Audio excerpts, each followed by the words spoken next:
Morning. Let's look at the overview for the week last week. Again, one of those weeks where the volumes look big, but a few big shares responsible, Einstein. Yes, I think the highlight of the week was the very large block of shares of Safaricom traded. And I think it's an indication there's been a lot of interest in the market with regard to Safaricom, especially since the strong recovery in their half-year results announced last year. So it appears there's quite some level of interest. And as usual, in line with what you've seen before, a lot of foreign investor participation in the market. Yes, and 58% of market turnover on the day. Yes, and that therefore indicates that there's quite some level of interest.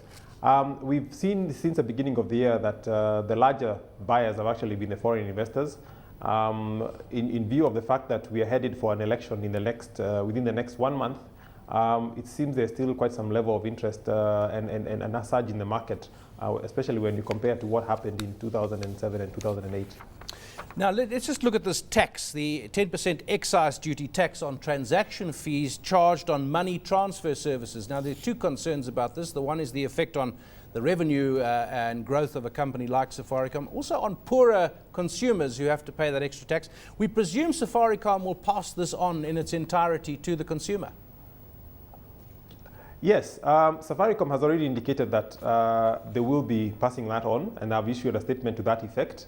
On the one hand, there is a pressure that the government has been facing in terms of its finances, and therefore had to resort to measures to increase this tax or levy this tax, especially because mobile money transfer has been a growing segment. I think the challenge has been the fact that this is a transfer system that is used by the broad cross-section of society, and therefore will have an impact in terms of the charges that they pay in terms of this transfer system. But on the other hand, Safaricom also needs to pass on the cost, because in their view, they need to continuously reinvest in the system and the network to ensure that it is able to support this level of transfer. So on the one hand, while the government needs the money, I think Safaricom also looks at it from an investment perspective, and at the end of the day, the users are the ones who will have to pay much higher fees. Yeah, well, that's certainly the standard practice in brewing and alcohol issues. Whenever the government excise increases, which it often does, they pass the entire excise increase on immediately to the consumer.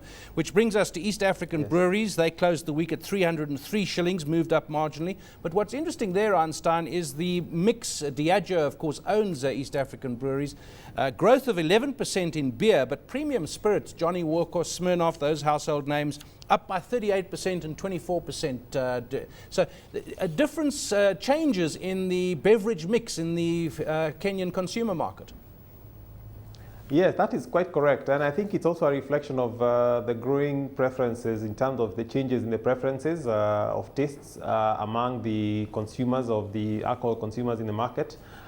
If you, along with other promotional campaigns that we've seen across the continent, there has been a very active one that East African breweries engaged in recently, targeting the Johnny Walker consumers. And I think that has been the growing wines and spirits segment is actually one of the developments that we've actually seen in East African breweries over the last several years, especially when you look at the issues about the taxes on beer, and therefore have been looking at building that wines and spirits segment, and I think those efforts are now paying. It also helps that we've been seeing a growing middle class, and that has therefore indicated that there is a change in terms of their tastes and their preferences.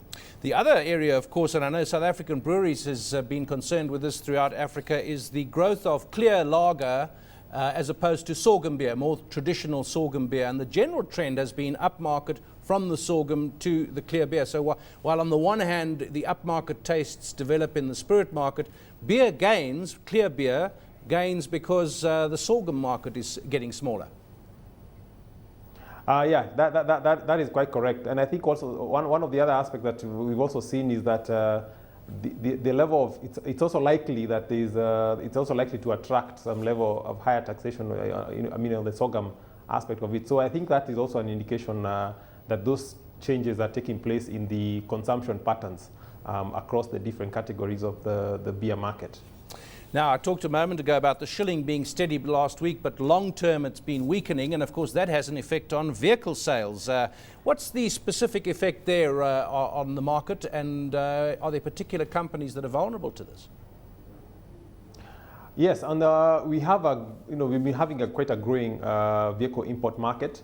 In 2011, we had a very significant impact as a result of the very drastic and the volatile currency movement that we experienced in 2011, and we're also seeing the similar trends after a prolonged period of stability. Actually, throughout 2012, we are actually seeing the shilling weakening slightly. There are several factors accountable for this. One being the pre-election concerns, but also the long-term issues of the balance of payments and the current trade account position. And I think the biggest impact has therefore been importation. So companies that are involved in importation, motor vehicles, and also any in the manufacturing that have to do with importing significant capital equipment would also have to be affected. We also expect that energy costs are also likely to be affected, and therefore it bears to be seen how this is going to turn out in the next several months.